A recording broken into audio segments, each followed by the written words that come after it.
শ্রীআন্তুতে যে সমস্ত ঘোরার জায়গা রয়েছে তার মধ্যে অন্যতম দুটি জায়গা হলো সানরাইজ ভিউ পয়েন্ট, যেটি আন্তু দান্দা নামে পরিচিত, এবং আন্তু লেক।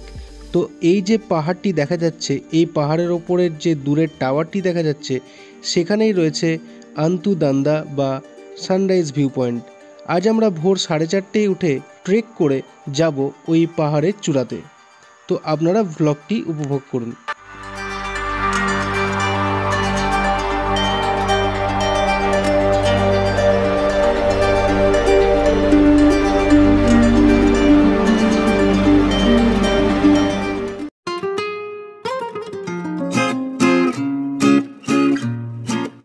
গুড মর্নিং ফ্রেন্ডস, এখন বাজে ভোর 4:30। এখানে যে সানরাইজ ভিউ পয়েন্ট রয়েছে আমরা এখন সেখানে যাব। সেখান থেকে এখানকার সূর্যোদয়টা দেখব, নেপালের সূর্যোদয়। সকালবেলায় ওঠাটা একটু চাপের ছিল, কারণ ঠান্ডা জায়গায় এসে একটু ঘুমটা বেশিই পাই, আর সারাদিন ঘোরা হয় বলে একটু ঘুমটা ছাড়তে চায় না সহজে। তো যাই হোক, আমরা উঠে পড়েছি, এখন যাব সানরাইজ ভিউ পয়েন্টে। এই দিকে একটা শর্টকাটের রাস্তা রয়েছে চা বাগানের মধ্যে দিয়ে। ওই যে বড় বড় গাছগুলো দেখা যাচ্ছে, এর উপর দিকটাতেই রয়েছে ওই ভিউ পয়েন্টটা। তো এখান থেকে প্রায় 15 মিনিট সময় লাগবে হেঁটে যাওয়ার জন্য। প্রায় 2 কিলোমিটার এখান থেকে দেখলাম ম্যাপে। তো চলো আমাদের সাথে দেখো যে এখানকার পরিবেশটা কেমন, এবং সানরাইজ ভিউ পয়েন্টটা বা কেমন, এবং এখান থেকে সূর্যোদয়টা কেমনই বা লাগে। তো চলো আমাদের সাথে দেখতে থাকো।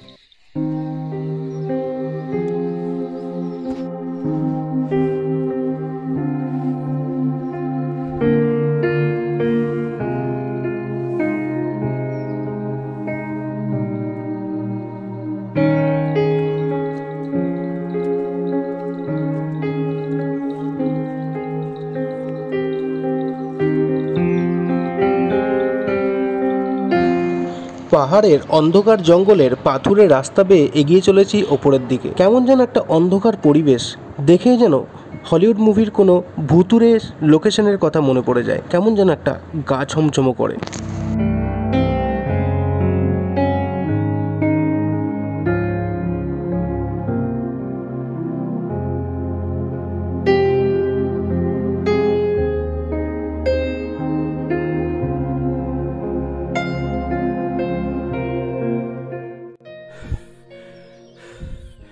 এখানকার ট্রেকিং রাস্তাটা কিন্তু ভালোই চড়াই আছে, একটু তাড়াতাড়ি উঠে এলাম বলে এত হাঁপানি পাচ্ছে যে রেস্ট না করে থাকতে পারলাম না। তো রেস্ট করার পরে যাওয়াটাই বেটার হবে। তো চলো এই দিকটা একটু দেখিয়ে দিই তোমাদেরকে।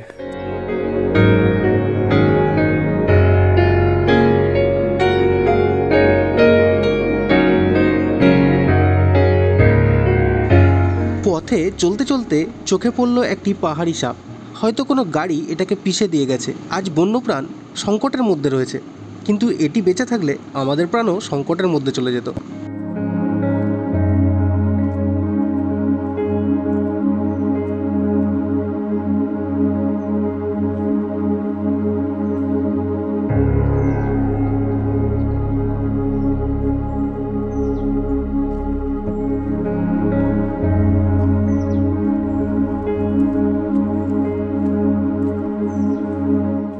সমস্ত পথটা বেশ বুক দুরু দুরু করেই এগিয়ে এলাম। তারপর এই জঙ্গলের মাঝে পতাকা লাগানো দেখে বুঝতে পারলাম যে হ্যাঁ, এখানে জনগণ এসেছেন বা জনগণ থাকেন। তো তার জন্য এখন একটু সাহসটা বাড়লো।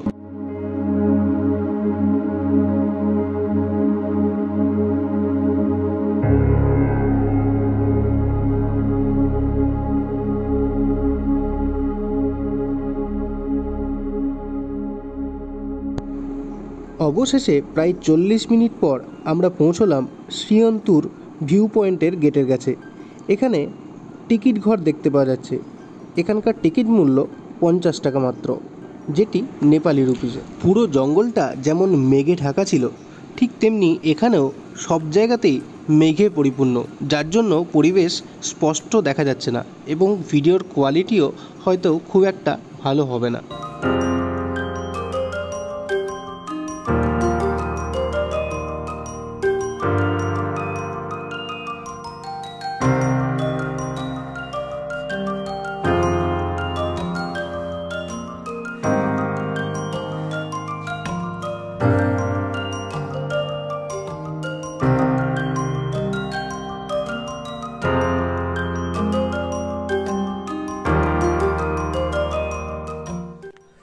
বলো উপর আসতে কেমন লাগলো?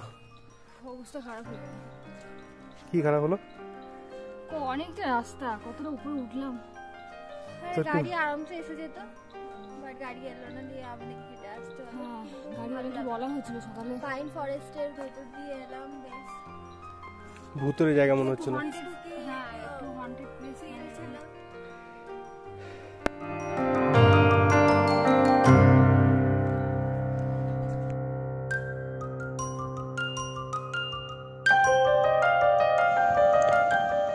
অতিরিক্ত মেঘের জন্য আমরা সূর্যোদয় ভালোভাবে দেখতে না পেলেও খুব একটা খারাপ দেখতে পেয়েছি সেটাও বলা যায় না। এখন আমরা ওয়াচ টাওয়ারের ওপরে চাপছি। আশা করি ওপর থেকে ভিউগুলো আমরা আরও ভালো পাবো। এখানে যেহেতু প্রচণ্ড মেঘ রয়েছে তার জন্য আমরা এখানে ড্রোন এখন ওড়াতে পারলাম না। দুপুরে একবার এসে আমরা এখানে ড্রোন উড়িয়ে যাব এবং সেই ভিডিও আপনাদেরকে দেখাবো।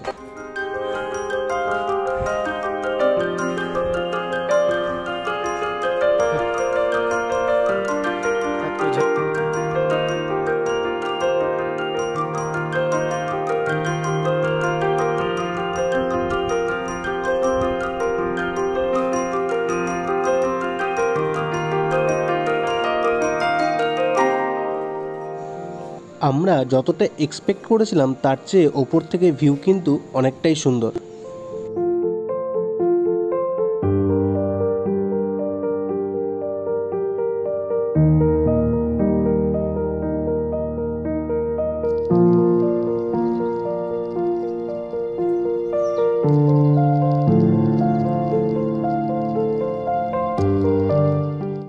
ওপরে এসে আমাদের সবচেয়ে বড় যেটা পাওনা সেটা হলো এখান থেকে কাঞ্চনজঙ্ঘার দর্শন। এত মেঘের মধ্যেও যে কাঞ্চনজঙ্ঘা দেখতে পাবো সেটা আমাদের ধারণাই ছিল না।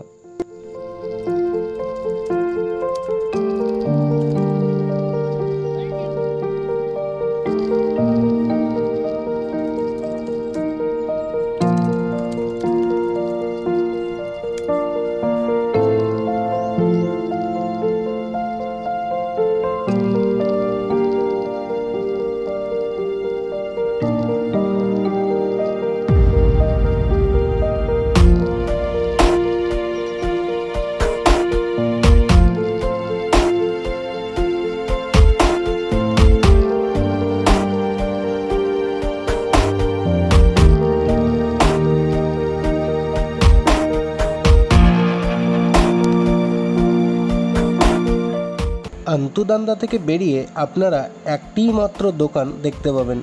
এখানে আপনারা সকালের ব্রেকফাস্ট বা টুকটাক একটু স্ন্যাক্স খেয়ে নিতে পারেন।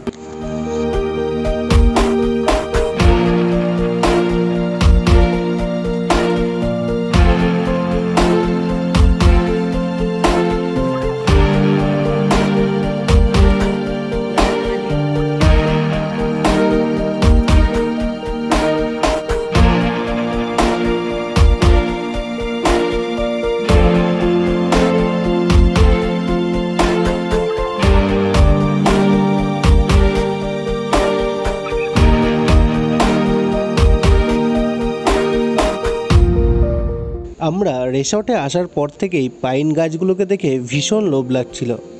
শুধু এটাই ভাবছিলাম যে কখন এই পাইন গাছের জঙ্গলের ভেতরে প্রবেশ করব। তো এখন এই জঙ্গলের থেকে খুবই ভালো লাগছে। আসার সময় যদিও এই জায়গাটা খুব অন্ধকার ছিল বলে একটু ভয় ভয় করছিল, কিন্তু বর্তমানে যেহেতু লাইট অনেকটাই বেড়ে গেছে তো সেই হিসেবে এখানকার সৌন্দর্যটা উপভোগ করতে বেশ ভালোই লাগছে।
সকাল সকাল আমরা Shri Antu sunrise view point trek করে গিয়ে ফিরে এলাম। এখন আমরা ব্রেকফাস্ট করে যাব শ্রী আন্তু লেক দেখার জন্য।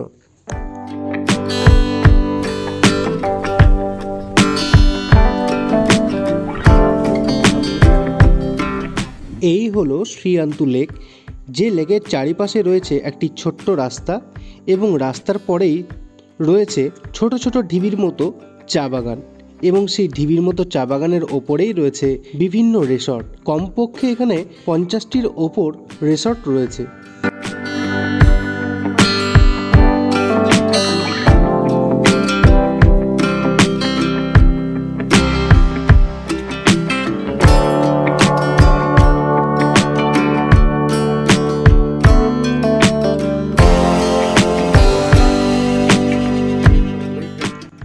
আন্তু লেকের চারধারে আপনি যে কোনো পার থেকে যদি অন্য দিকগুলো দেখেন তো প্রত্যেকটা দিকই খুবই সুন্দর লাগবে, এবং আপনি এই আন্তু লেকের যে পারেই থাকুন না কেন অন্য দিকটা সবসময় একটু বেশিই ভালো মনে হবে। এবং আপনি এখানে চাইলে যে কোনো রিসর্টে থাকতে পারেন, তবে আমরা যেখানে ছিলাম সেই লোকেশনটা একটু উঁচুতে হওয়ার জন্য তার ভিউটা একটু অন্যরকম ছিল।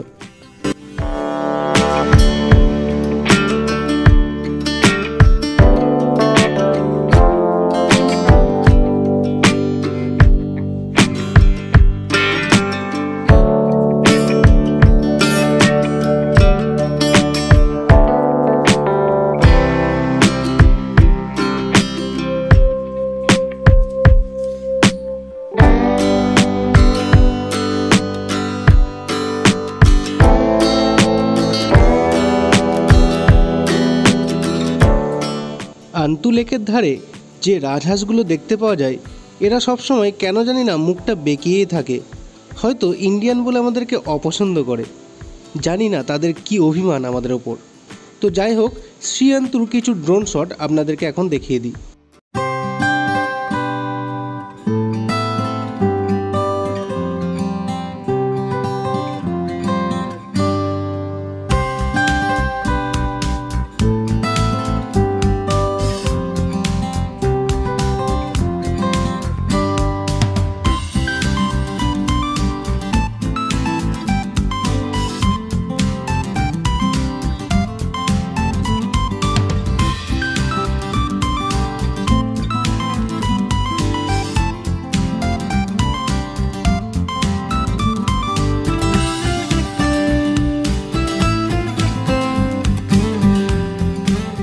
আন্তু লেকের মধ্যে রয়েছে একটি ছোট্ট আইল্যান্ড, যেটি যাওয়ার জন্য রয়েছে এই কাঠের ব্রিজটি।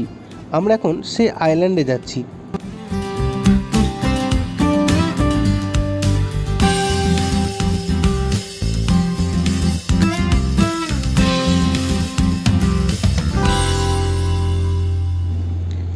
আমরা এখন বোটিং করার জন্য নিচে নামছি। এখানেও বৃষ্টি শুরু হয়ে গেছে। আমরা কন্যাম আসার পর থেকে বৃষ্টি কিন্তু অনবরত হয়ে চলেছে।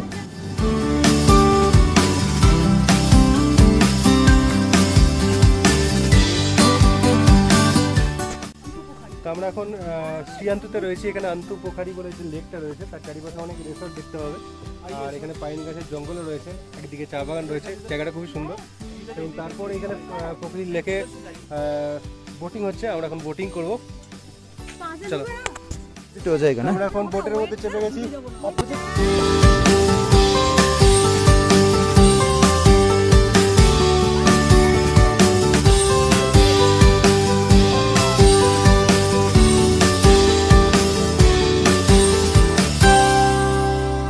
এই আন্তুপুকুরির যে জল ওভারফ্লো হয়ে বেরিয়ে যাচ্ছে পাইপ দিয়ে, সেখানে কিছু লোকাল ছেলেরা মাছ ধরছে। এখানে কি কি মাছ পাওয়া গেল সেটা একটু আপনাদেরকে দেখিয়ে দিই।